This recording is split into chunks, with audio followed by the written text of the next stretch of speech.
Hello and welcome. This stream, I will be talking kind of exclusively about Jean Baudrillard. So as usual, I'll be doing a screen share. I believe this is the right window. So as I mentioned in the stream description, I have created an archive of Baudrillard materials. So that's the first thing to know. I guess sort of similar to really anybody, I think. Should let you know the best way to learn and form an opinion about something is to experience it firsthand for yourself. And so when we're talking about Jean Baudrillard, we have, of course, all these texts. There are also some videos of Baudrillard speaking live that are available. And I'm going to just search for Baudrillard, try and find playlists. Because, for example, like this, cultural identity and politics, all these links that I'm collecting, I will put into a new post here on the Experimental Unit Substack. I'll just show you that. This is about my stream from yesterday. I was sort of emphasizing being inspired by Miss Anthropocene, and all my interests go together. So my interest in Baudrillard is not different than my interest in I say Minister C now. Anyway, that artist and so forth, but we'll try and stay a little more focused. That's one of my mission priorities. But so we've got a lot of other things. I've been talking about Baudrillard a lot on a lot of these streams. And so if you start really with the birthday compendium, and you just, like there's a whole Baudrillard section. And I've already been compiling some of my favorite links and passages from Baudrillard. So, for example, the preface to Symbolic Exchange and Death, for me, is a really core piece, where Baudrillard's talking about how identity is untenable. And also is a big inspiration for me. There's a concept I'm still developing, which is called conceptual churn. Which is really inspired by this right here, where Baudrillard is saying, again, at the end of the preface to Symbolic Exchange and Death, he says, even the code and the symbolic remain terms of simulation. It must be possible to extract them one by one from discourse. So what I think is so interesting here is that, Baudrillard obviously works a lot with concepts. At the same time, even within this book, there's a whole chapter called like an anti-materialist theory of language, or something like this, which talks a lot about poetry. And so a lot of Baudrillard's interest in poetry has a lot to do with the question of the interplay between language in general and concepts, and to what extent how should we think about concepts, basically. There's a lot to it. And certainly a lot more that's interesting than I can often easily convey. But it's interesting just to be circling around. This is something I'm thinking about in the context of, I didn't actually do it right. Sorry, I've been trying to live stream this browser the whole time. So I've been trying to show you Experimental Unit. This is the Substack. This is the birthday compendium, and I just control search for Baudrillard. I'm trying to show you I've already been talking about Baudrillard a lot. And this stream is also going to be very ramshackle, like just in the, I think about a lot of things and I often don't get a chance to think about them with other people. So this is like my way of presenting them to you and also getting them in order for myself. So they'll be even more in order with each stream as it goes on. So thank you for your patience. Anyway, something that I'm thinking about currently is, how do we think about this concept of dialectics in conversation with Baudrillard? Sometimes Baudrillard speaks like, oh, the time of the dialectic is over or something. But can we understand it differently? Maybe. There's also the fact that dialectic, maybe it means different things for Marx versus Hegel. So that's interesting because, of course, we have the Hegelian Integral Council to contend with. And so just to be thinking through Hegel at this time is interesting because there is this, online happening. And even as much as people might want to poo-poo it, it's a very Baudrillardian happening, right? People, in one of the articles we had, someone said, this is just spectacle. But then again, we live in very spectacular times. Baudrillard, again, might disagree. Baudrillard drew some distinctions between themselves and Guy Debord and the Situationists. And again, you can learn about a lot of those things by reading a lot of the texts that are presented here. This is what I was trying to show you before. I've created this archive on the Internet Archive that I am constantly referring to on my stream, and it's so convenient for me. It's so great that somebody did this, and it's even more wonderful that the person who did it was me, right? So around the time, and this was in 2021, so I had gone also to the Journal of Baudrillard Studies Conference. And my conference paper essay is presented here. So that's this conference right here. There was a Baudrillard Studies Conference in Oxford, and I presented my paper, Transcommunism in the Transpolitical Age. And so even at that time, like the whole purpose of what I was interested in was that, a lot of people say that Jean Baudrillard is pessimistic, or impractical. That, what are you supposed to do with Jean Baudrillard's philosophy or something? Especially, I could also recommend a really great series of articles by this person called Andrew Robinson, who wrote who, I don't know if they still write, but these Ceasefire magazine articles. I don't know if it's possible to somehow come up with like a lot, but so like there's a lot of articles. Maybe they're not all like categorized properly, unfortunately. But they're all by this author, and they're all in order at a certain point, at a certain point in this person's archive. LOL. Thomas Aquinas. So how far back are we going? We're already in. Okay. It's not that long an archive, right? So Baudrillard and activism, for example, a critique. So this person's thinking about very similar issues, right? So like, Baudrillard. Okay, so why? Right. So just in terms of, you don't know anything about Jean Baudrillard, who the heck is, Jean Baudrillard, right? Let's start there. Right. And of course, I'm going to go to Wikipedia, and it's similar to, Jean Baudrillard covering the Gulf War from CNN, right? I'm going to do my, biography of Baudrillard, obviously, from Wikipedia. Why else? There's also some relevant passages. I think Baudrillard talks about, I think he's one of the first people in his family to go to college. So he sort of describes as coming from more peasant or working class people. Although I think also maybe there were some police in the family. Anyway, Baudrillard went on to, but Baudrillard went on to study at, let's see here. He attended the Sorbonne, which I guess is like a good school in France, and he was interested in pataphysics. So Baudrillard's basically like, I don't want to say he's strange, but he's interested in a lot of very avant-garde sort of concepts. Pataphysics is one of them. It's associated with this person, Alfred Jarry, and it's a very, shall we say, interesting, right? So like a lot of things, it's harkening back to these sort of avant-garde and sort of radical art movements of the 20s and 30s. I think a lot of things wind up going back to this because this was a time, you can imagine, like it's before World War II, and World War II like locks in so much of like what is going on in our world. So we had already had World War I, which also like locked us in pretty hard. And so, what we call like fascism and like the crisis of politics, this question of like, well, what's going on with liberalism or, communism or fascism and all this stuff, in the 20s and 30s, this is going on.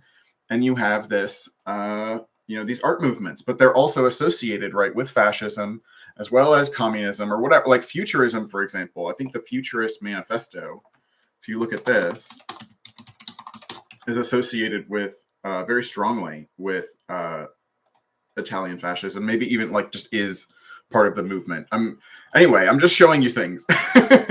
And so like pataphysics is also something which is emerging from this time. But so in addition to just like, nationalism or whatever, like, because even just for me to be really into Jean Baudrillard, like I've talked about this on my stream before, it's like, I'm getting into hot water, in terms of like things that people associated with being conservative or like secretly conservative or something. Like Baudrillard can be considered like a conservative writer, even though like Baudrillard like starts off like being part of Marxism, I guess, in a way, at least presenting themselves. Like Baudrillard presented like their project as, if it's not Marxism or something itself, it's like I'm going to do the same thing but better. It's like you don't understand what it takes to really be to really get to the root of the problem, right? Or to get to the root of what it is that we have to respond to. And so it's sort of like, oh, I see you. It's like a laudable goal, to want people to share and to increase the standard of living. Even going back to just the idea of like, what is communism? I always like to point out that communism existed before Karl Marx, right? So it's something that Baudrillard talks about, for example, in one of the books you'll find here, The Mirror of Production, right? Baudrillard will talk to you about how,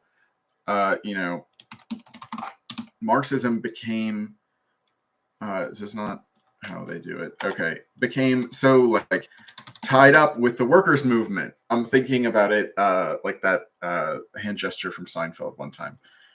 But so that's like is called here the conjuncture of Marxist theory and the workers' movement. So it's like there already was a workers' movement, and to a certain extent, even like people will talk about, for example, Jesus Christ being the first communist, and like there's something to the idea of communion and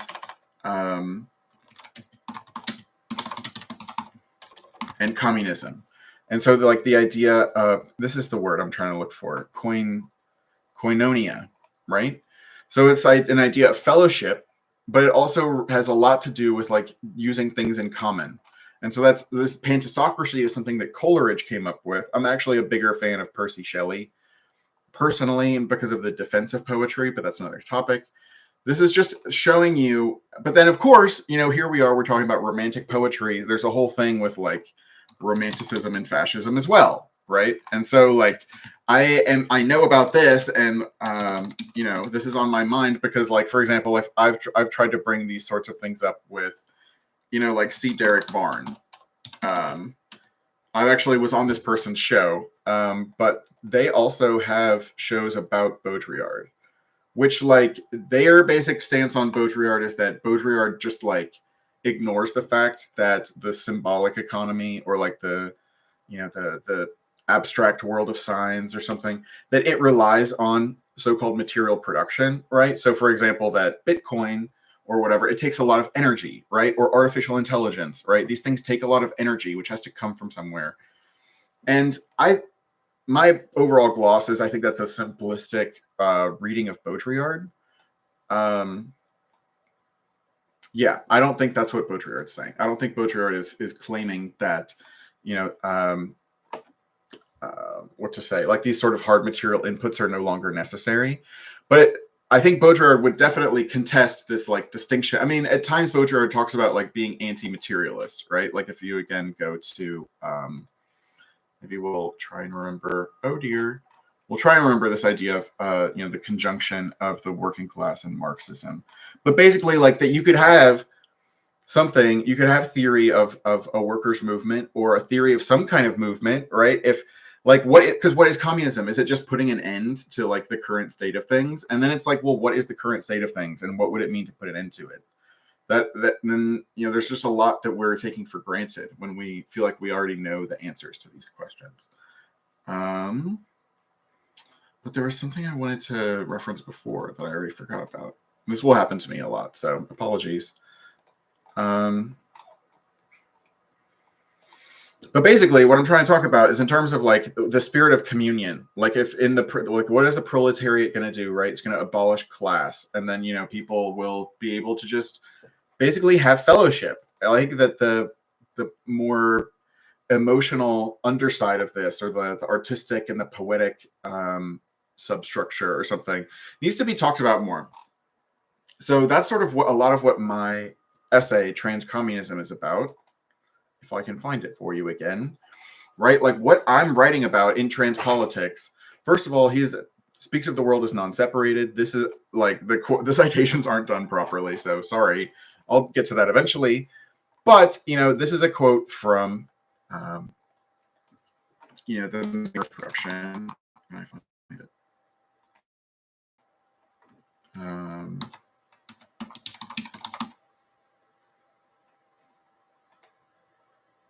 Yeah, so like right here, the end. Like the end of the mirror of production is another like core example. So maybe I should like be keeping like somehow a record of these, because I mentioned the preface to Symbolic Exchange and Death, also from Symbolic Exchange and Death, the passage on subhumans, and then here like the end of the mirror of production.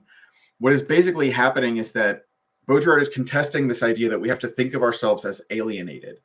And so I'm really thinking about this almost in the sense of like destiny or something. Like Baudrillard's basically saying like there's nothing, we're not other. We're not something other than what we should be right now. So we don't need to internalize this notion that like we are something different than what we should be. Small tangent. This reminds me of what's the there's this song. I don't know if I can. Gavin DeGraw. I don't want to be, right? I don't want to be anything other than what I've been trying to be lately or something. Anyway, it's just like there's something when we concede to the idea that, you know, we are alienated. You know, we're not what we're supposed to be. You know, we are defined, like we're broken, right? We're even just like these sorts of discourses can be very important. It's also very important. We don't need to be on all the time. And really in those moments of when we're broken, right? When we have, you know, we're not polished, right? Like what I'm doing right here, like I'm not polished, but like, I don't need to compare this stream to like what it should be, you know, if I worked on it more and it was more planned out or something. This is what it is. And you can take it as, or leave it or whatever. But similarly, like we should all feel that way about ourselves. Like and this relates for me to, again, like almost like a spiritual idea of like it's related to the question of soteriology, really, which is the question of like, well, you know, salvation, like we're not in as good a situation as we should be, so it should go somewhere else. So I think that, like, for example, like what Baudrillard's talking about here, there's one part where it talks about symbolic exigency. But I mean, again, Baudrillard's even talking about revolutionary romanticism. But it's basically like we're already here in our symbolic exigency. Like in terms of like, I think this gets into like, well, what does Baudrillard mean by symbolic? I think it has a lot, in a way, it has a lot to do with what's sacred, right? Because like in a way, like the symbolic, what can't be interchanged. This actually gets me to a topic I've been on recently, which is the topic of the eternal return and the question of whether it could be technologically implemented.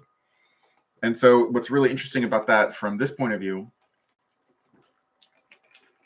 is that there's something about the physics of time. This is all alleged, by the way. I'm not, you know, this is a total Facebook moment where it's like, look at this thing I found on the internet that confirms my biases, right? Totally. But like also published on my birthday, first of all. But basically, like, I wonder if it says, see, again, I'm not going to be able to find the exact right moment, but basically what's talking about in this article is the question of whether it could be true that we live not only in a looping like multiverse, but maybe this is the only universe and this is the only, and so ours is just looping the way it is. And there's something about it where it's like the physics, you know, obviously is paradoxical. If there's contingency, I guess you might put it that way. Like if there's anything that could happen differently, then it can't repeat. There can't just be one repeating thing. So everything would basically have to happen exactly the way that it happened in order for this one looping thing to work. So, I mean, this is all basically like a metaphor. This is exactly the kind of thing Alan Sokol hates, this one weird trick, right? Where you talk about physics when you're not supposed to or something. But it's like, whatever, right?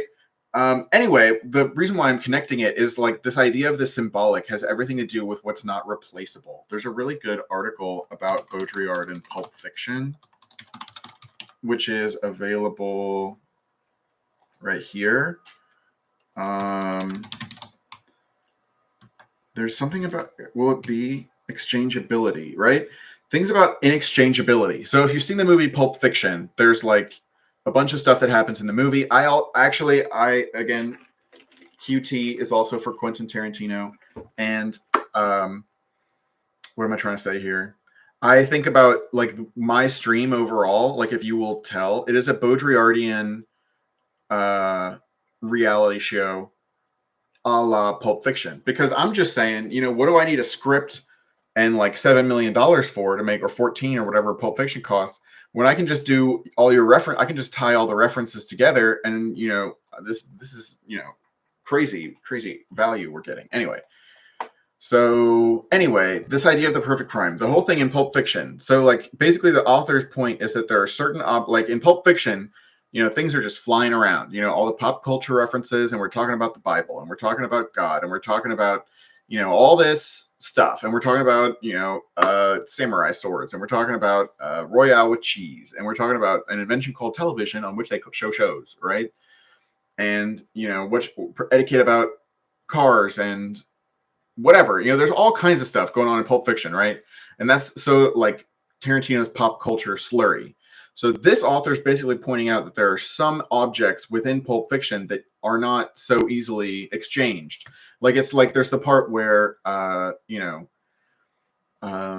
well, it's an interesting thing in this context, I'm just realizing now, but John Travolta's talking about, there's not two Marilyn Monroes. He's like, that's Marilyn Monroe and that's Mamie Van Doren. And he's like, there's somebody who's got the night off, but I don't remember what it is. Anyway, but he's like, I don't know where she is. But so like in that sense, like those characters are exchangeable one for another, like Uma Thurman or Mia Wallace, right, gets confused about which actress is which. It's like, oh, they're just blondes, right? Or like, but anyway, so those can sort of be traded in and out. But in terms of like the briefcase, or in terms of the gold watch, and I forget what the other ones are. Maybe they're like maybe it's like the body of Marvin. Yeah, but the briefcase is obviously one of these objects. It's the watch. It's like the body, and I don't know, maybe Mia Wallace herself or something like that. So it's basically like, yeah.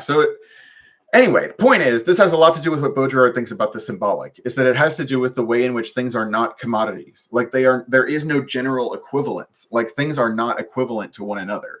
So like if I give you this copy of this book, it's not the same as another copy of that book. Like maybe I wrote something in this one, right? But the thing is, in this like oogie spooky, like, metaphysical way, or not even metaphysical way, but like that's operative even when there is no meaningful difference, right? It's the kind of thing where it's like, oh, here, like it's you're laundering money, right? And you don't realize you're spending money that had to do with a murder deal, and does it have like energy on it or something? Anyway, I'm comparing this all to that thing that I was showing before. Yeah, it's cool. Basically, the idea that, if things are on an infinite loop within one universe or something, then no detail can be put out of place. So I'm not saying this is just true by physics or something.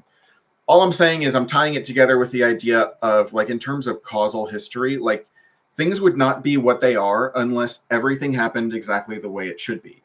Or, like, exactly in the way. Should doesn't really have anything to do with it.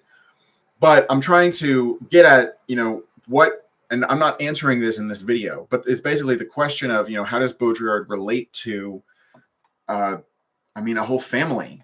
Like in this one, I'm talking about pandeism, Advaita Vedanta, entheism, panentheism, non-dualism, dialectical monism, the idea that God becomes the universe, the idea of the one within Neoplatonism, right? Henosis, even animism, right? Which gets you all the way, like really all whatever, like symbol systems or whatever need to be brought into this, not privileging any one of them really as being like the one real one. Anyway, Thales said that everything's full of gods.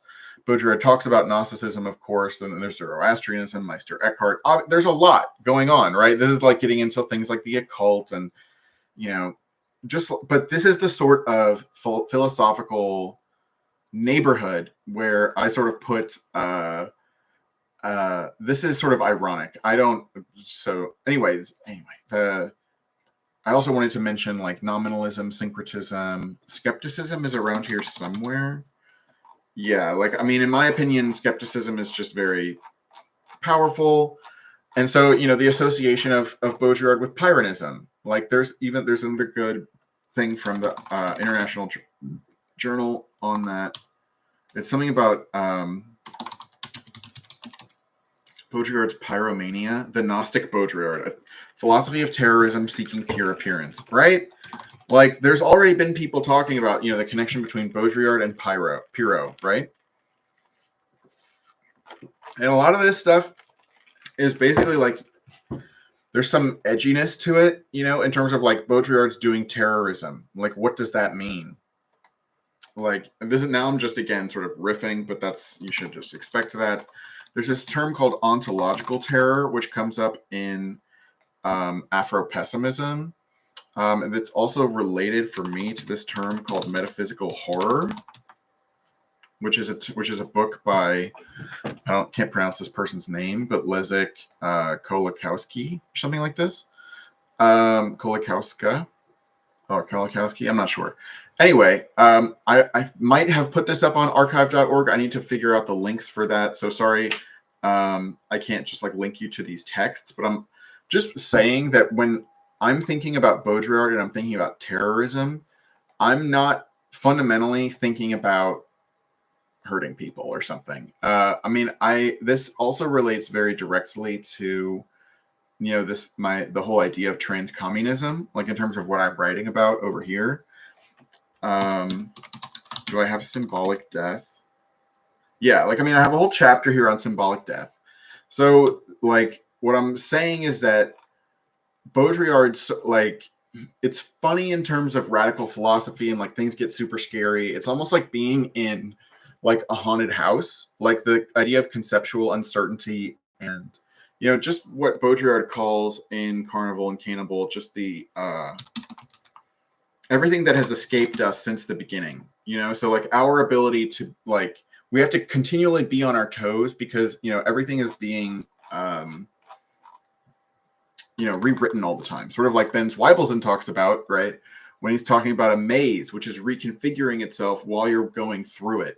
So you can't just learn how to do one maze. You have to learn about the way in which your own interaction with the problem space or whatever is changing the problem space. Again, it seems to have something to do with symbolic exchange and this idea of inexchangeable historical details and stuff.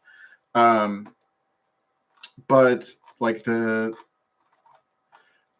this is basically the part that I wanted to talk about in a different way. There's a different part where he talks about it, or where it's talked about in a different way. But so Baudrillard's talking about how global power, which is, after all, a form of self-abasement and universal abasement, may nevertheless constitute a power of defiance, a power of response to the challenge from the other world. That is to say, ultimately, a symbolic power.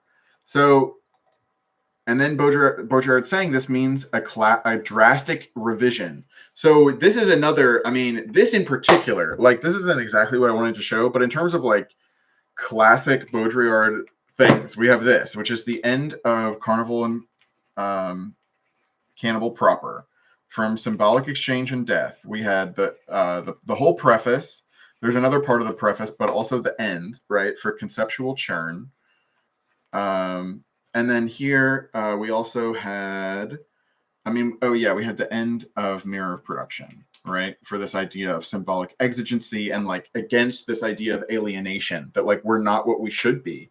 We can basically say everything is the way that it should be, but, that's not to say, we endorse the status quo. It's basically to say that there is no the status quo. And because it is inherently, where I go with that is the concept of revolution in military affairs, which you can also just attach to the idea of, a paradigm shift or whatever. But which also, Hume treatise.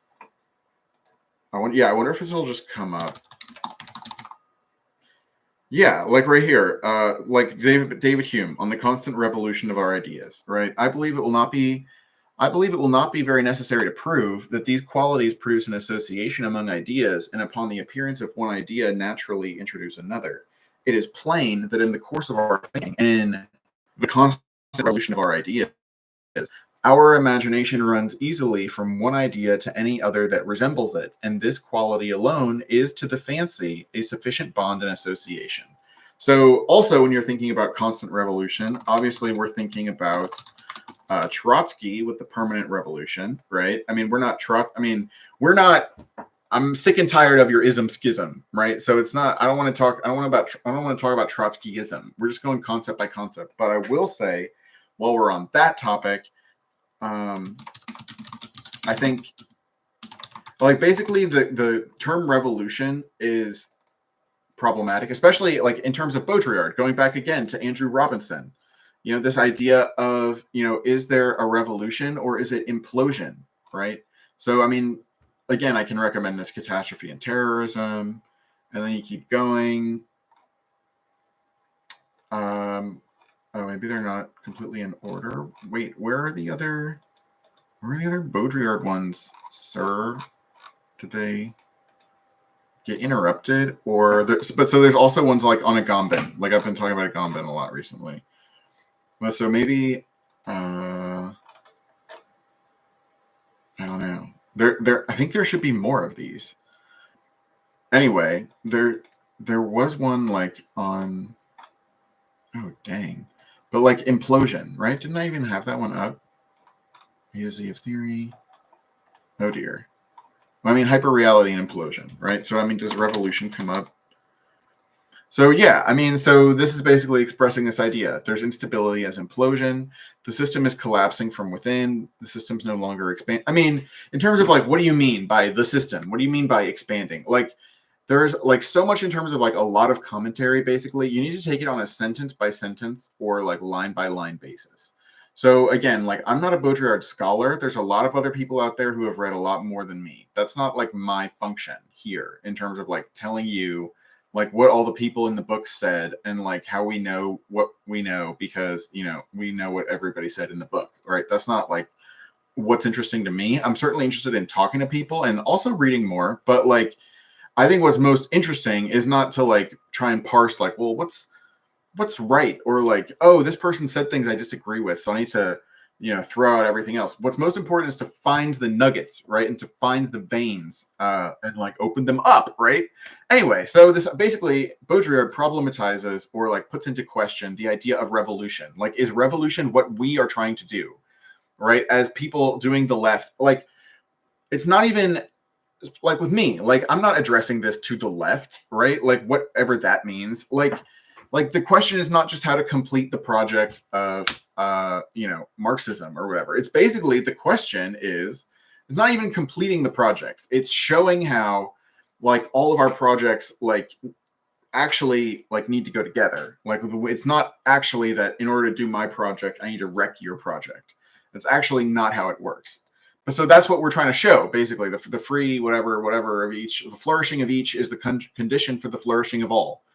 Something like that. I don't have to believe in class theory. I don't have to believe in modes of production. I don't have to believe in a bunch of like other stuff, right? Which might be getting in the way of what is most important, which is basically just the idea, which it's not even an idea, right? Every way of articulating it, right, is just one way, but just getting across the vibe that like we need to play together basically, and like we don't need to be threats to each other, and like our fear of each other is ultimately going to kill us all because we're not going to be able to be trusting.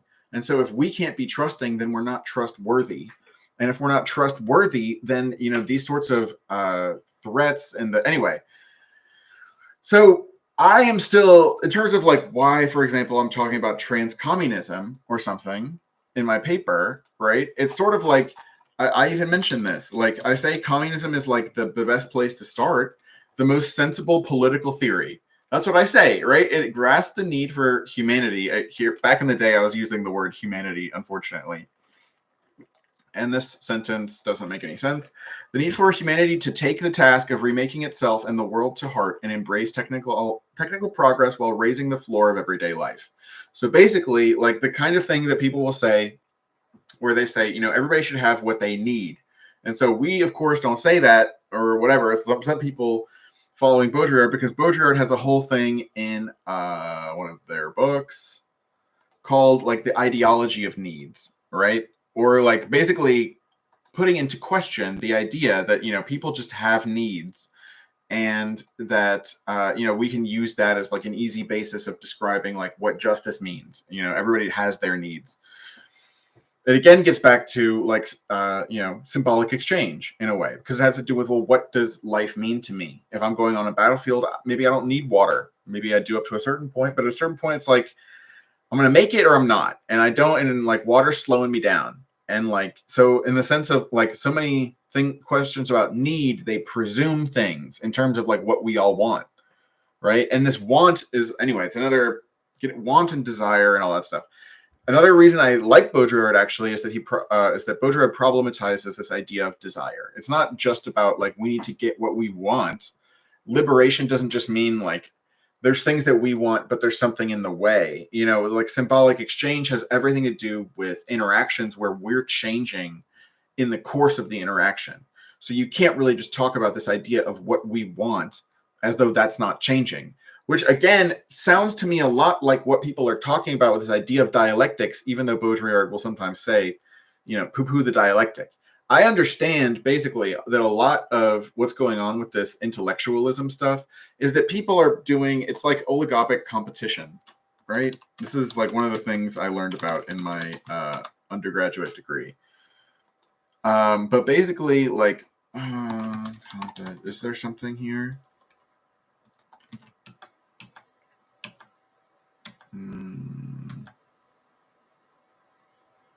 Develop without conclusion. It's basically like a loose oligopoly.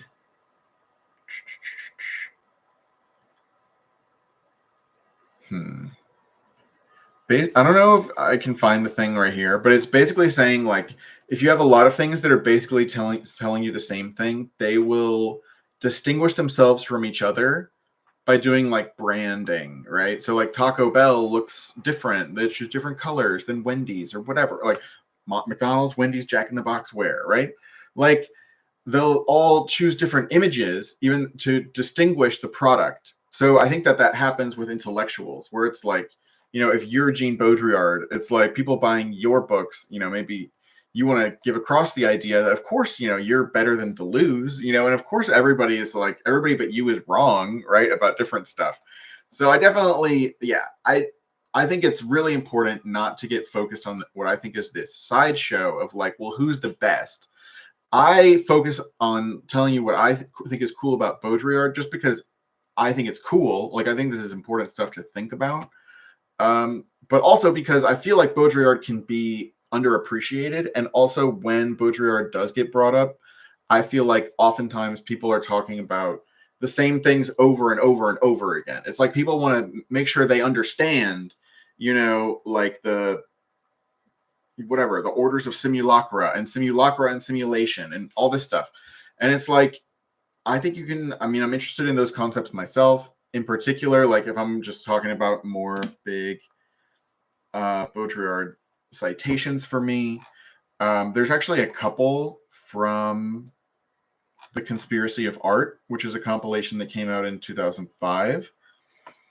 So first of all, there's this, there's a lot. This is a cool book. For example, War Porn. I really want to, focus on that. Baudrillard has a lot of interesting writing about pornography. It's funny. Of course, I can't just type war porn into Google, but there's this essay is here. But so I don't know what is. Oh yeah, pornography winds up coming up a lot. But so that relates to one of my first Baudrillard books was Seduction. And there's a whole chapter in there called Stereo Porno. Right. So, and again, so I just love that I can keep coming back to this page and, just in case you're interested, like this is where you can find a lot of this stuff. seduction, right? So I mean, there's so this is one of the first books that I read, and then I also read America. Those were the first couple. Anyways, so just in the table of contents, right? Stereo porno, right? There's a whole, like, Baudrillard compares pornography to what was called quadraphonic sound, which I guess is also what the album Quadrophenia is about, getting to another concept album similar to Misanthropocene.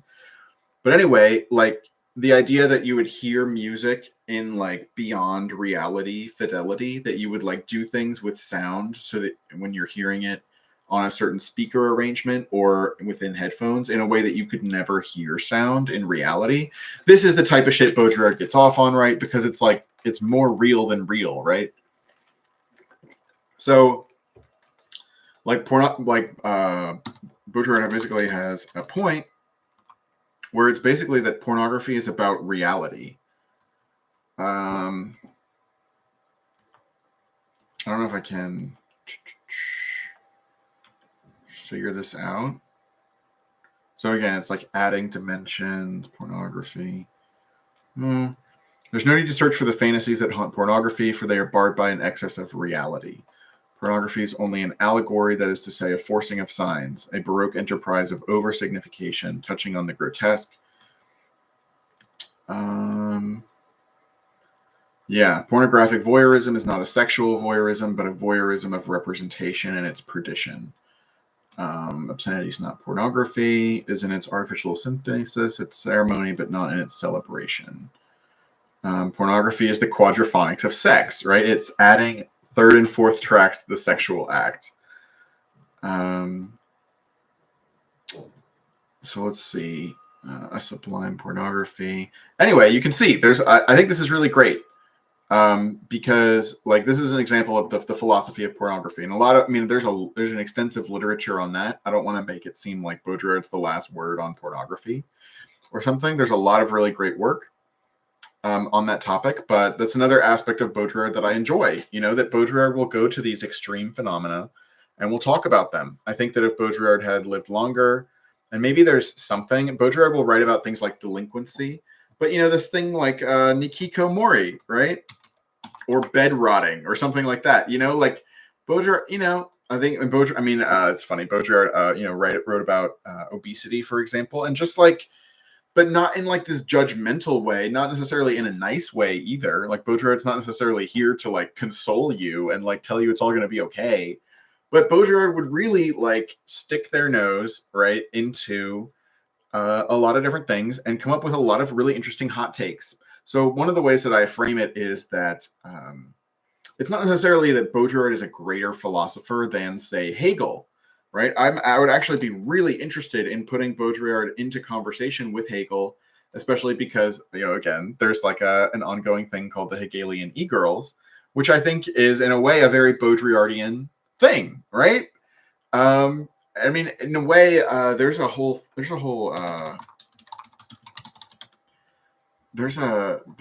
essay about Baudrillard's century. There is something from the International Journal of Baudrillard Studies that mentions this, but anyway, I'm not going to be able to find it. I'm kind of running out of time. I need to see.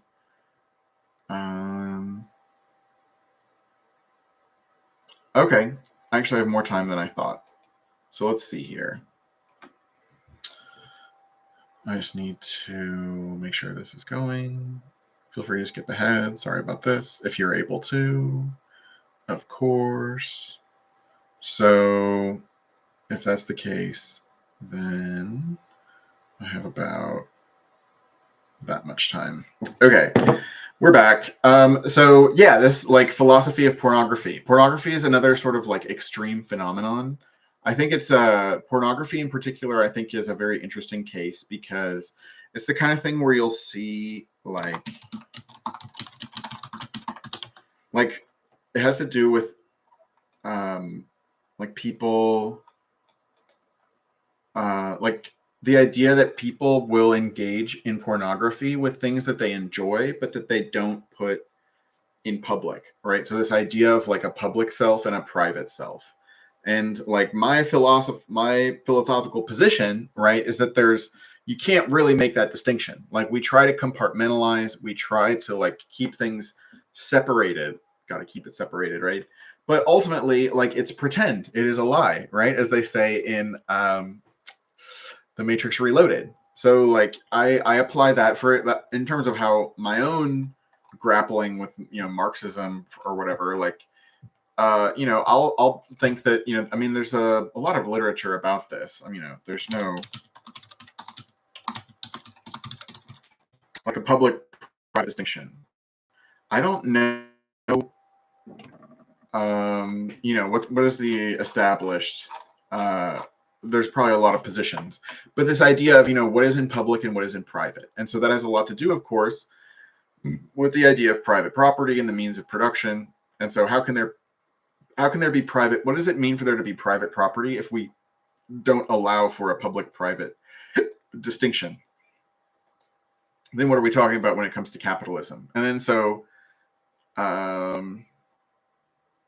in terms of that, I think there is in symbolic exchange and death, for example, like I created my own term, semio-subitocracy, but, you know, these maybe are also important passages about semiocracy. You know, this is basically a term that Baudrillard will introduce as an alternative to talking about capitalism.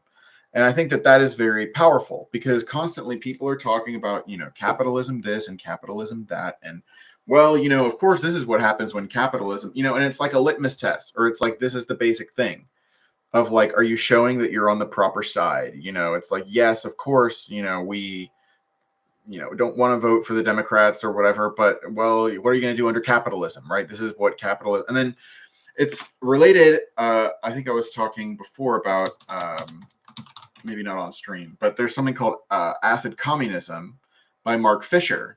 But Mark Fisher is more well-known. You'll notice this doesn't have a Wikipedia page, but there is this idea of capitalist realism, which I think is pernicious. I think it is highly unfortunate that it's symptomatic, right? It's highly unfortunate, but it makes sense why. Or it's not highly unfortunate. Everything happens the way it's supposed to happen. That's, of course, my official position and the official position of all representatives, not that there are any, of Experimental Unit. But, you know, capitalist realism is a tragedy of a concept because there's no such thing as capitalism or reality, right? Like, the realism is also not good. Like, realism is a problem in general, which is funny, you know, then because there is a way I think you can, and I think I've done this before. I don't know if there's...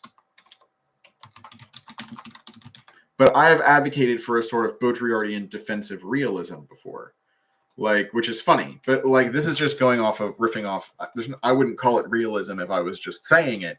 But this is basically the idea that, you know, you go for survival more than you go for relative power. And I think it basically is a way of being very cold-blooded, but it's basically, I don't know. Basically, it opens the door, I think, to something like world peace, or, you know, something like putting our conflicts or struggles or the challenges into a different register, as opposed to this idea that we constantly need to be more powerful than each other. It's basically an idea of, well, to what extent is our competition, you know, putting ourselves in danger? I think that there might be something.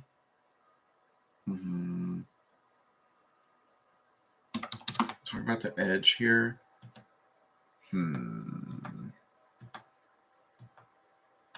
Or the brink, maybe? There's some passage in either this or in the Carnival and Cannibal book where Baudrillard is talking about, like, the idea of, like, well, do you really want to intervene into, like, whatever whack stuff is going on and just save people from themselves? You know, it's sort of like they don't deserve it. Like, people don't deserve to be saved from themselves. Like, if, you know, I can see, right, that in the terms of the corporations, people are chasing artificial intelligence and drones and nuclear weapons, and it's like, I can see this is leading to all of you dying, right? But, like, do I really want to save you from that? Like, is that worth doing, or should I just let you destroy yourselves? And anyway, Baudrillard talks about that, which is basically, I think, related to this concept of defensive realism. because it's sort of like, do you want to help people become more defensively realist? Whereas offensive realism is this like, you can't really succeed in the underlying goals of offensive realism until everybody who is a conceivable threat to you is dead, right? There's a way in which, like, but conceivably that could also be the outcome for defensive realism, because if it's basically like, we want to maximize our chances of survival, well, as long as there's anybody who has it within their power to cause our destruction, then in a way, like, that's an unacceptable risk. Maybe we could eliminate that risk, right? And so we're back to eliminationism. And this is most directly relevant to Baudrillard in terms of Baudrillard's writing about the final solution. I'm not sure where might be the best. I think it might even come up in Simulacra and Simulation. Notice it took me this long to get to Simulacra and Simulation. I also don't know if this is searchable. Okay, it is. So I guess there's not. There's not discussion of this idea of the final solution in Simulacra and Simulation, but maybe it's in The Perfect Crime. That's my next idea. So yeah, in terms of like the greatest hits or whatever, like some Mirror of Production is where Baudrillard is like, you know what? Forget about Karl Marx or something.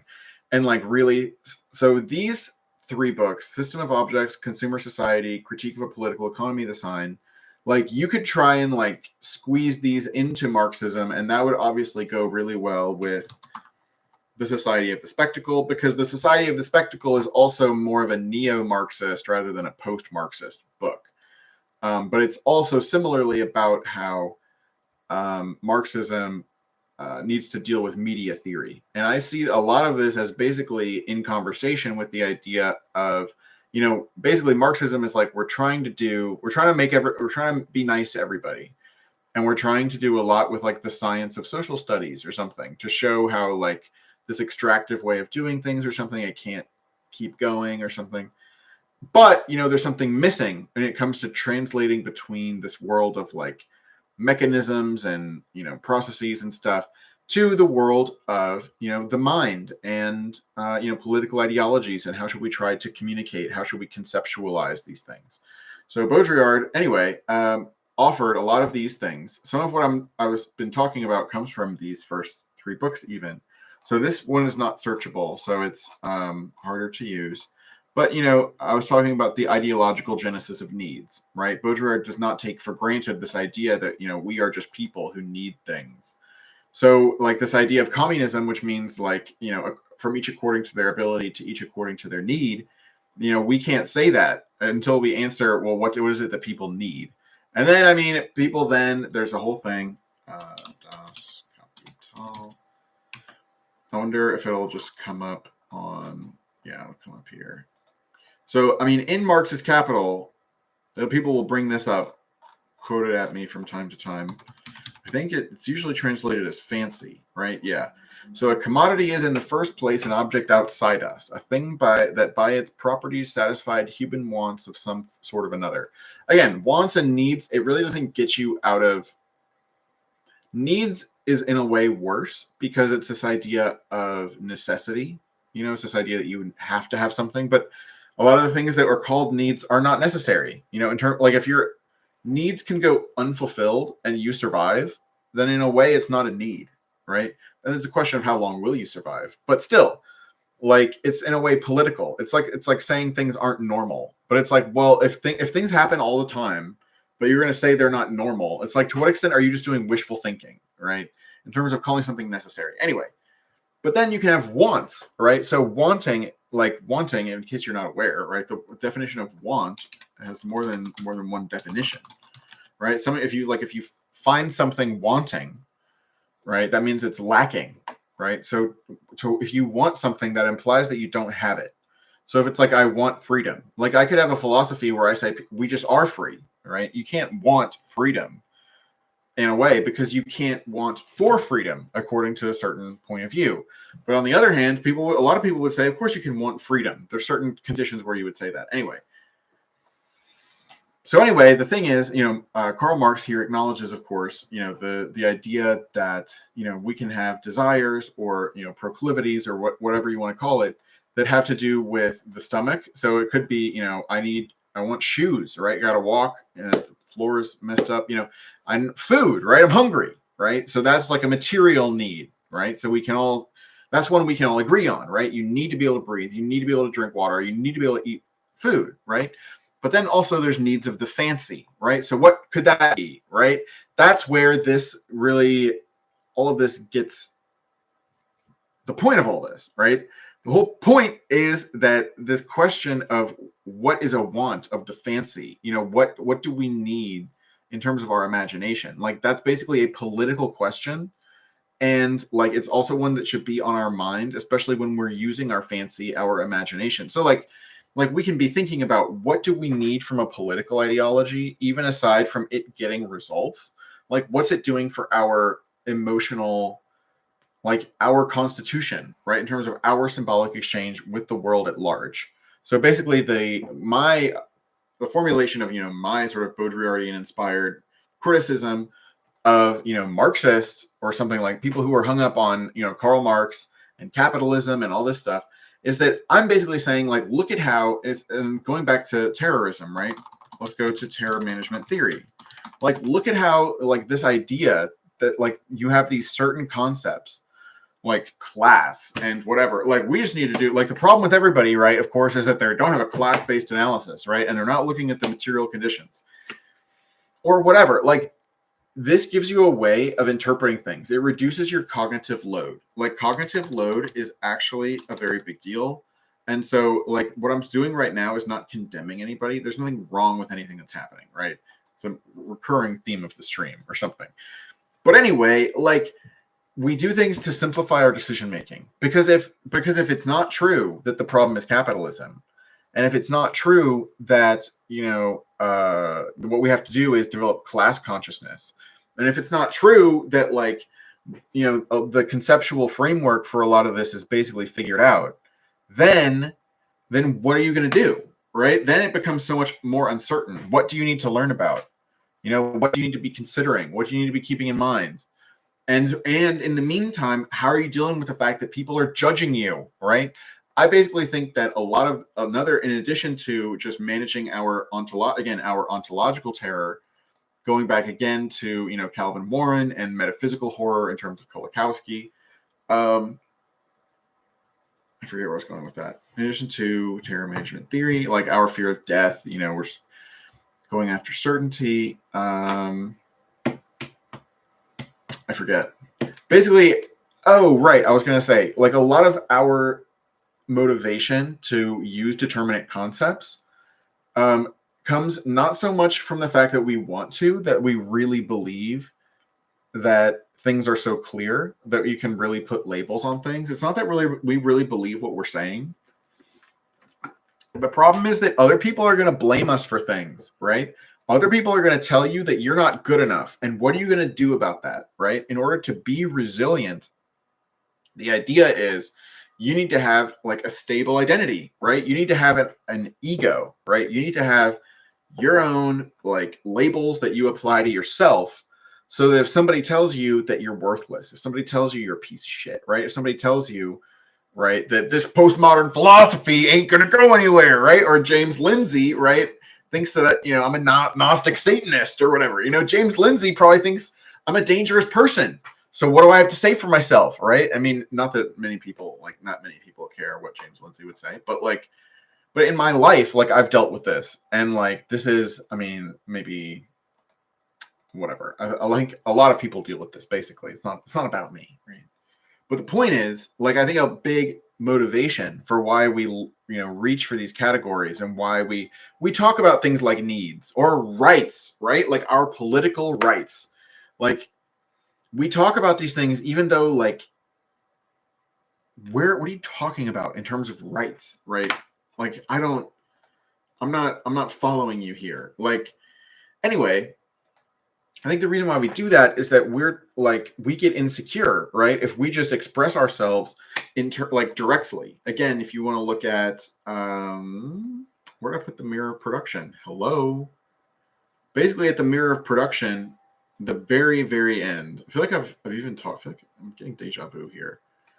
But very end, right? It wants utopia wants speech against power and against the reality principle, which is only the phantasm of the system and its indefinite reproduction.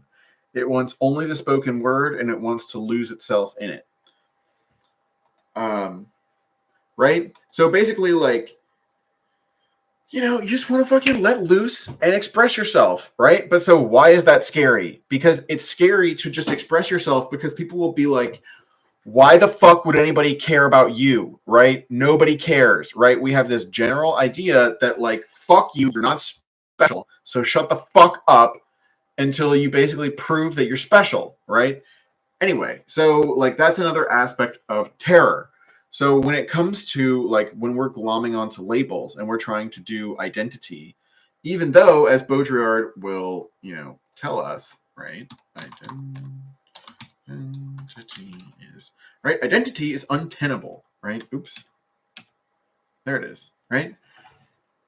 So it fails to inscribe its own death. Like this is another from the preface of Symbolic Exchange and Death. Just like, wow. But the other part that I wanted to mention before was this part. All dissent must be of a higher logical type than that to which it is opposed. Which is in a way kind of like this, because it's basically saying, like, we can't just succeed in the very same terms by which we consider ourselves to be disadvantaged. You know, in terms of, it's like, what's wrong? It's like, well, you know, life expectancy is falling and, like, food prices are too high. It's like the object of a worthwhile campaign or whatever, it is not, you know, that prices should be lower or something. Like, where we're going, we don't need prices, or, like, it's going to be very different, right? It's not going to be like this, right? Like, what we want is not that, it's not peace among nations, right? Like, nations are untenable. We want whatever is beyond nations, right? And, like, what's important is to be able to articulate this sort of idea in a way which, like, can actually do the job. Okay, so this is actually relevant for this, because in terms of, like, again, this logical types, I've been over this and over this on this stream, but, like, it bears repeating here because it's directly relevant. Like, logical types is something that Bertrand Russell came up with, which basically talks about the level of abstraction of a set. So the whole point is, and if you've heard of that thing where, you know, is the set of all sets that are not part of themselves part of itself, or something like this, you know, the whole solution to that is to basically say that a set can't reference itself or a set that's of a higher logical type within it, right? So if you have a nested set, right, you can't refer to yourself within yourself, because it's sort of like I don't know, defining a word by its own definition or something like this. So when I think about this idea of dissent being of a higher logical type, it's sort of like you need to be abstracting over everything else that people are thinking about. In a way, I think you could think about it like you're accounting for everything that everybody else is accounting for better. And anyway, this is reminding me of another passage in Baudrillard from the frickin'. It's rare that you'll see me reference the system of objects, because I'm not as familiar with that one. Like, yeah, because don't let me fool you into thinking like I'm the most well-read person on Jean Baudrillard. What's special about me is just I pick out these things and I'm just like, booyah. Anyway,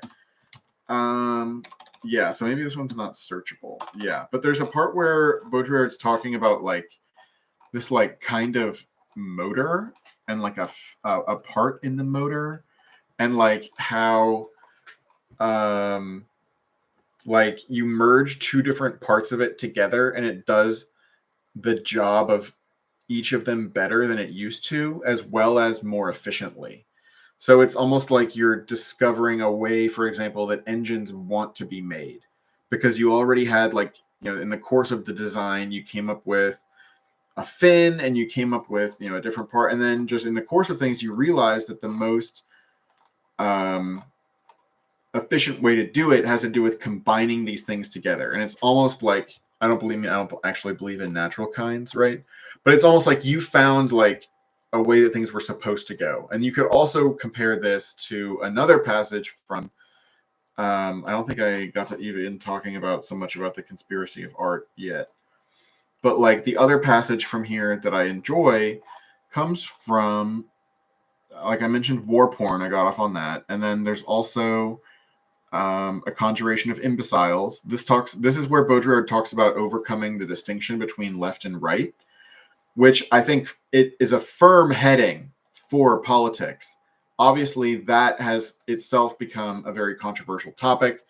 In general, people believe, of course, that if you go past left and right, then you are just right wing, basically.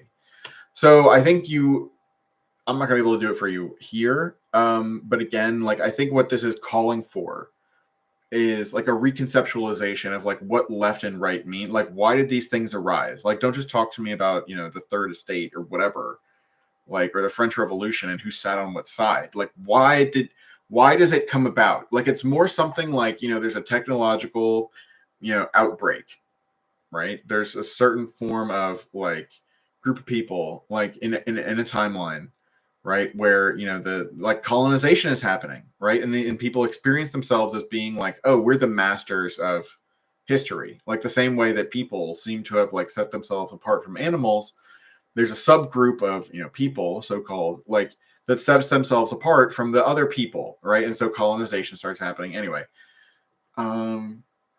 So maybe in those terms, in terms of left and right, like it makes sense to say, well, the right would be like the group of people within that special group of people or whatever, who are basically a cargo cult, because they're like, oh, look, like we have established ourselves as the dominant ones of the world or something.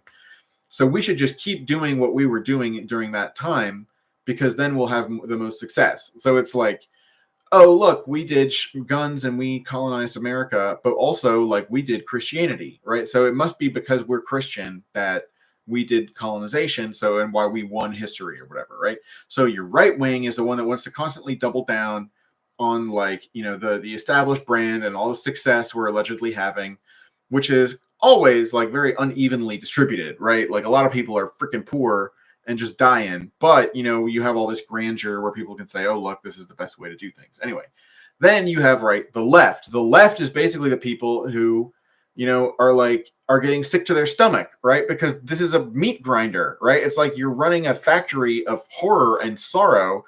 And in addition, it's also like a very cognitively taxing environment because it's constantly talking very well about itself, in part because it's running Christianity. But what I mean by that is, of course, Christianity is like this religion that talks about being nice to everybody who's poor, right? But then like Christianity, it becomes the thing for like, something which is killing everybody or whatever. So it's like, what's going on with that?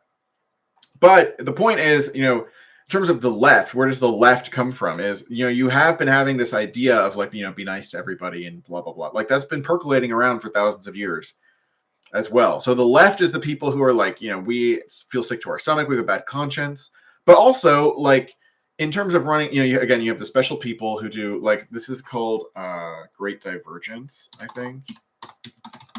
There's different ways of talking about this. It's basically the idea, Europe is a special thing. You know what I mean? Like Europe did colonialism or whatever. Like everybody knows that this happened, right? There's different ways of talking about it, which basically signal like, how do you feel about it, right? Should it have happened? So in terms of, again, looping back around to this idea of symbolic exchange and this idea of, this thing with the space, this idea of freaking, you know what I was talking about.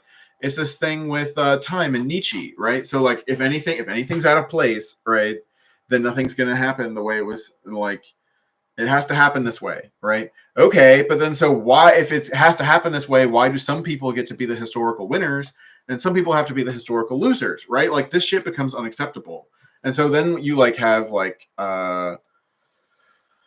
you got rebels and shit. So like the people of the left are like people who like basically understand that, the dominant ideology is kind of just bullshit because it's just rationalizing playing the role of conquerors and usurpers and destroyers and iconoclasts, really, of other people's shit, because you're doing like nonstop like cultural genocide. It's like, oh, you have a language? That's funny. You think you have a language. Oh, you have icons. That's funny.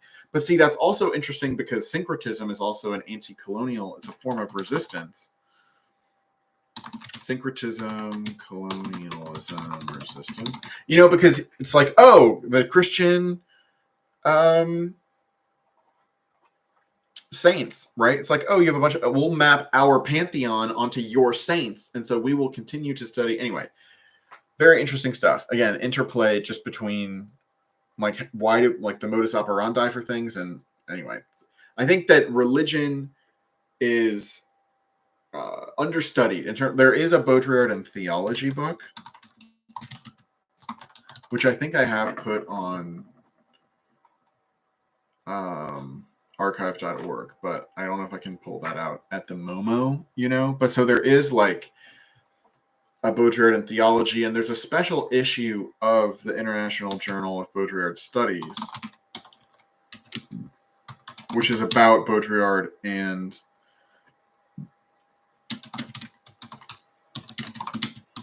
religion. So, I mean, there is a lot of talk about Baudrillard and religion, but just in terms of like combining Baudrillard with Hinduism, for example, talking about Maya and Leela and Advaita Vedanta and all of this is so interesting. I think there should be much more literature about that. But obviously a lot about Christianity and so on. But also it would be very good to combine, I mean, Tikkun, for example, are like people who are sort of nearby to Baudrillard in terms of philosophy, in terms of being similar to Guy Debord. I think Baudrillard also feels related to autonomism for me. And this is also, I think, the sort of direction where you're seeing a bridge between, left and right. It's basically the idea of there is like libertarian socialism. But obviously like this is a big problem, right? So it's like, are you going to think I'm a good or bad person, right? Like, am I just trying to do like infrared or whatever? Or like, but this is also the exact same problem you'll see, right, with like the Hegelian e-girls, right? Like, how is anybody's like, what's going on here? So basically, the stance of this podcast is just like we just got to get into it, right? Like, I can't set your mind at ease, but anyway, Tikkun is also in this. What I'm seeing is this like overlap where it's like, you have the goal, right, of setting things right in this larger sense, but it's also like very ground up. So like, again, with the Hegelian e-girl council, right, it's sort of riffing off of council communism, which is, again, also related to Society of the Spectacle because, they're talking about workers' councils there. Baudrillard doesn't hammer on any sort of councilist ideas. But see, that's where, in a way, again, it sort of remains for us to sort of articulate what is a practice that goes along with Baudrillardism or whatever, right?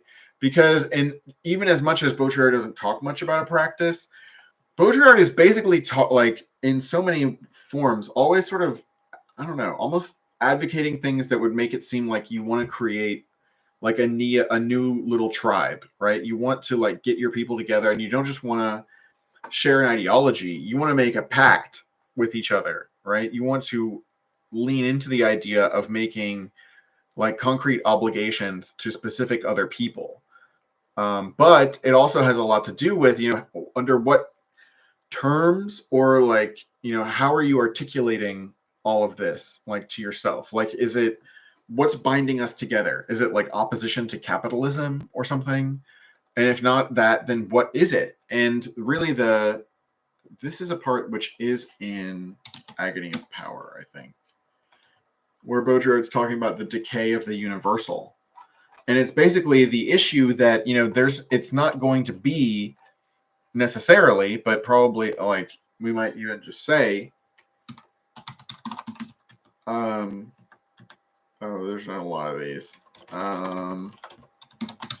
This is another one of the key passages, by the way, the end of Agony of Power, or whatever sub essay this is. Let's see, what essay is this? Boom, boom, boom. Is it the first one?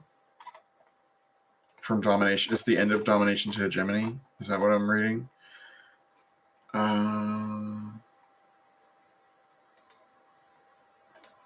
White Terror. Weird. Well, is that the end of this one? Yeah, okay. So it's the end of the White Terror of World Order. which is itself what a great freaking title, right? And then where good grows, like this is in conversation with the passage of Holderlin, right? Where Holderlin is talking about how the saving power grows where the danger is also, which is also right in conversation with Heidegger and the question concerning technology. Although I talk more about this idea only a God can save us. So I'm interested in putting Baudrillard in conversation with Heidegger, of course, but Baudrillard talks about that in Necrospective and talks about Heidegger a couple different times. I think in Simulacra and Simulation and Transparency. But anyway, this whole idea of the poetic singularities. So Baudrillard writes, I just read this in a different stream, but total revolt responds to total order, not just dialectical conflict. So this is side note, this is an example where Baudrillard kind of talks shit about dialectics, apparently. But like, I'm not committed to just like being against dialectics because Baudrillard is or even like necessarily trying to understand what Baudrillard's saying. I'm not sure. I would love to talk with somebody who could explain more about it, but for me, it's like I'm just so conscious of people have different associations with different labels, and instead of trying to make all the labels line up, I think it's more important to get basically at the spirit of what is being said. Anyway, at this point, Baudrillard writes, "It is double or nothing. The system shatters and drags the universal away in its disintegration. It is vain to want to restore universal values from the debris of globalization, the dream of rediscovered universality, but did it ever exist? That could put a stop to global hegemony, the dream of a reinvention of politics and democracy, and, as for us, the dream of a Europe bearing an alternative model of civilization opposed to neoliberal hegemony. This dream is without hope." So maybe that's where this is your capitalist realism for you, right? But then Baudrillard says, once the mirror of universality is broken, which is like the mirror stage of our modernity, only fragments remain, scattered fragments. So again, I didn't mention this explicitly before, but scattered fragments relates to tikkun in like the proper sense of tikkun olam, right? But it has everything to do with legal enactments, preserve the social order. Yeah. In Lurianic. Okay, so at least Lurianic Kabbalah, right? Obviously, that's not just Judaism or whatever. But this is something which is coming up, right? For example, Anna K.W. of the Hegelian E-Girls talks about Kabbalah all the time. So anyway, to return the sparks of divine light to their source by means of ritual performance. So it very much is that, divine light has been shattered into fragments. So anyway, globalization, Baudrillard writes, automatically entails in the same movement fragmentation and deepening discrimination. And our fate is for a universe that no longer has anything universal about it, fragmentary and fractal. But that no doubt leaves the field free for all singularities, the worst and the best, the most violent and the most poetic. So that's why, you shouldn't expect there to be like some momentous movement where it's very clear, like this is the spirit of history, and we're announcing itself or whatever. Like that's why. But so like I have my thing, right? Like I call it experimental unit, but like you will understand. Like the more you try to figure out what experimental unit means, like you'll understand that it's impossible to figure out, and that's the point. But anyway, that's getting off on something else. My whole thing, right, is in response to Baudrillard's challenge or whatever. And so my idea of experimental unit is precisely, basically, like a Baudrillardian concept of, when I say like transcommunism, how would you reboot? Like my answer to like, how should we, create a just society for all or whatever? Like in addition to being like, well, what's justice supposed to be or whatever? Like in terms of what I think should happen, right? Experimental unit, transcommunism. There was something else I wanted to mention. But there is also a post about it in addition to so there's Baudrillard and BDSM. Maybe I should be talking about that instead. But there is there's also an idea here. So it's basically based off the idea that everything is communism and nothing is communism. So in a way that primitive primitive communism or something, or like the symbolic exchange that we were in at that time, it never went away. So in that sense, like Baudrillard, this is another fascinating for me question in Baudrillard studies, which is like, what is the relation of, you know, the system or whatever with this, with the symbolic? Oh dear, did that one get? Oh, there's a JSON. Oh, I don't want JSON. Oopsie daisy.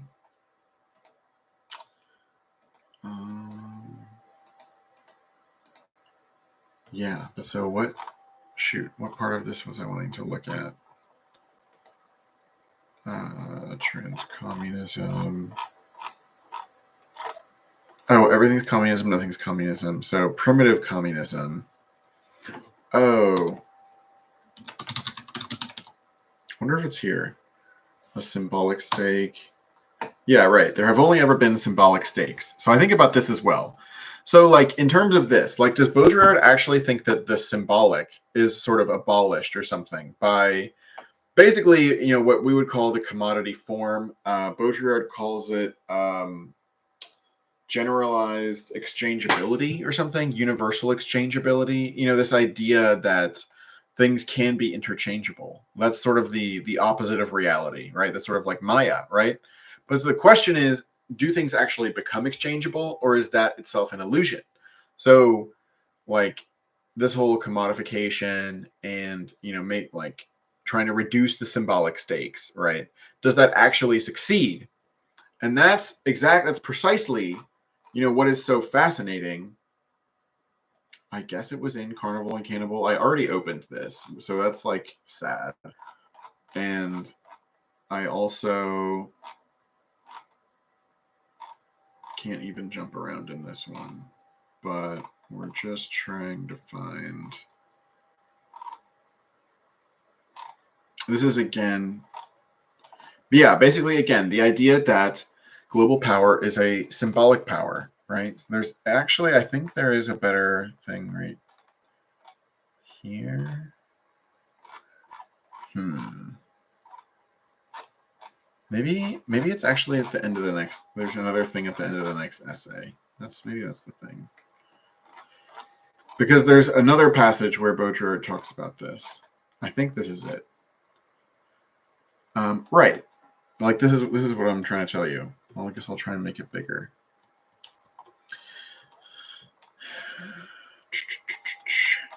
Is this?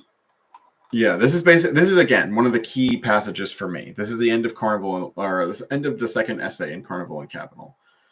So Baudrillard writes, right, the basic rule, which, though it comes from the depths of our anthropology, still applies even in our present world, is the rule of gift and countergift. If the natural world is given to us, then we must be able to respond to that. If we cannot, then we have to eliminate the natural world. And again, be thinking, oh, I didn't even get to Baudrillard and the final solution, but maybe it was in The Perfect Crime. So I got to do that. But I was about to pull up, you know, eliminationism again, because in terms of eliminate the natural world, it's like, it's not just that we disrespect it. It's not just that we have shit to do and we need it, but it's almost like this thing is presenting a challenge to us. It's like somebody... It's like somebody's looking at you and you can't stand how they're looking at you, so you kill them, right? It's just like it's a response, right? You have power or whatever, but the fact that you're going over the top and you're just destroying, it actually shows that in a way you're powerless, right? Because there's an important way in which you don't have the power to formulate a response, like that is, I don't know, in kind, right? Like the only thing that you can do is basically, you know, try and end things. Anyway, so in terms of this, I need to go soon,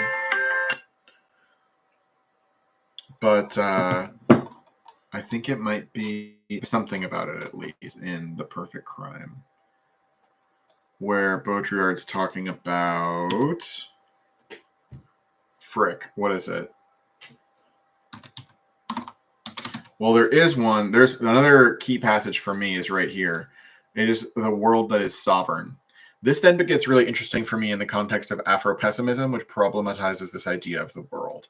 And so this question of like, well, what does the world mean? I think is a very interesting question. And what is sovereign? But let's see. Yeah, the final solution, the automatic writing of the world, right? The perfect crime is that of an unconditional realization of the world by the actualization of all data, the transformation of all our acts and all events into pure information. In short, the final solution. The resolution of the world ahead of time by the cloning of reality and extermination of the real by its double. One day, perhaps, all that substance will be transformed into energy and all that energy into pure information. This will be, in a way, the definitive acting out, the total achievement, the final solution. Everything will be accomplished, realized, and at the same time ejected into the void. Delivered from ourselves, we will enter the spectral problem-free universe. This is what was meant by the great model of virtuality. So in terms of that substance, we're moving further and further away from our center of gravity. This is funny to put into context with Ben Zweibelson talking about how center of gravity analysis is overrated. But so again, final solution is like really important because for Baudrillard, for the final solution, obviously that term's associated with the Holocaust, right? The final solution to the Jewish question or something. That's like what the Holocaust is supposed to be or something. But Baudrillard is saying it's not just us killing ourselves, it's also us in a way like making a world where you don't have to think about anything. And now there's no thinking, there is no choices, there is nothing at stake anymore because it's just on rails, right? And so that's another way in which Baudrillard conceives of like a bad ending. It's like nothing's going to mean anything anymore because we will put an end to our ability to really conceive of these stakes. I don't know how I would put it about it. It reminds me of Nietzsche's Last Man or something. It's funny because there's a way in which, I think it would be great to have a world where, we don't use kinetic violence to solve our problems, for example. But, I think that the whole distinction between kinetic and non-kinetic is problematic. That breaks down. Like, we're never going to be at peace. Right. And so I think a final solution in Baudrillard, a soft final solution, right? I mean, there's a nuclear holocaust where everybody dies, right? That's a fine form of the Holocaust, taking to the nth level, right? Omnicide, right? Killing everything is one version of a final solution. Another version is basically like, pacification, like neutralized, like everybody is secretly turned into a machine that can't make any choices or whatever. But it's all rationalized as being like, oh, this is so great, because like we have taken out the friction. So in a way, it's like an interesting thing to be struggling for, where it's like, well, no, we don't need to starve each other. We don't need to have these giant militaries. We don't need to, have nuclear bombs. But at the same time, it's not because, we're going to have unity, right? It's not that we're just going to understand, our common humanity or whatever, because this form of too simplistic, like it's like it's like, oh, we all get to be in the umbrella category, but it's like you're really being blanketed with like nuclear snow. You know what I mean? Like, this is really not good, when like you get to be included in like the most vacuous fucking category of all time, right? Anyway, this extermination of the negative is therefore the final solution, but the die is not cast. The destiny of the positive, of a system culminating in positivity and pure speculation, remains itself enigmatic. By a form of secret coherence, one finds there a kind of balance of evil, a kind of syllogism of the void and absence, a dialectics of nullity. Interesting dialectics. Okay, fatal strategies step aside before the final solution. Uh-oh. Oh, also interesting here, hysteria, to put into conversation with Anna K.W. and her hysteria accelerationism. But so their respective hystericization of roles, okay, if there are fewer and femme fatale, there aren't even any men for them to prey on. Oh my God, it's so amazing. And I would say, okay, fine, but good. Like, I personally think everybody's agender anybody anyway. So that's why I try to use they, although sometimes I slip up. Anyway, this respective hystericization of roles is in any case diminishing as belief in nature fades in the contemporary period, and as, with its liberation, the problematic and ambiguous character of this difference becomes glaringly obvious. Hysteria was sexuality's last form of fatal strategy. It is not by chance, then, that it is disappearing today after fomenting all the extreme figures of the sexual mythology of a whole century. Fatal strategies step aside before the final solution. And so I would basically have to have an intervention where I would say, like, part of what Baudrillard is seeing about the final solution, I believe, it's something like, nominalism is just going to become something people can't ignore. We're going to have to level up in terms of our awareness of like the constructedness and like the layers of abstraction that are going on in the world. And this is, I forgot to mention this before, but uneven and combined development. Like, this is happening on an uneven basis. And so, yes, like this, and there's a really great essay about this, and like talking about it with Kenneth Waltz, I think.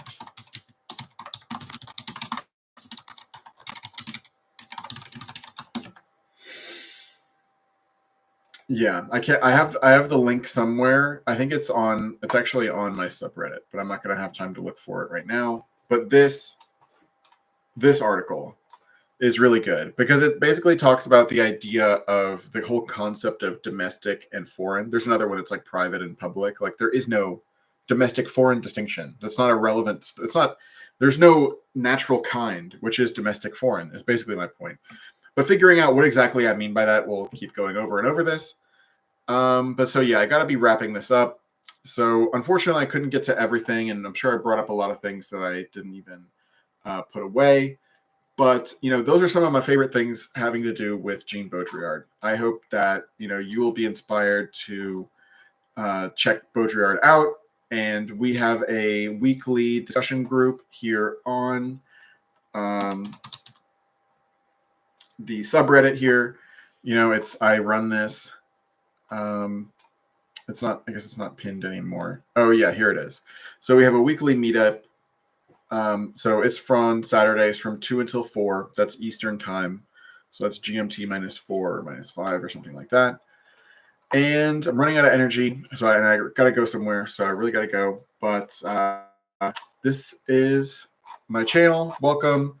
I do experimental unit, which is sort of like my own answer to something like, you could be thinking of, you could be thinking of the Situationists or thinking of the Imaginary Party, right, by the Invisible Committee. So I'm sort of in this genre, what I'm designing, but the point is, like, there's no other members, right, or whatever, at least that I know of. One of our policies is not to tell each other that we're doing the same thing. So the point is not for you to, like, put an experimental unit flare on your social media or something. The idea is that this is sharing like an idea, a proposal, and a set of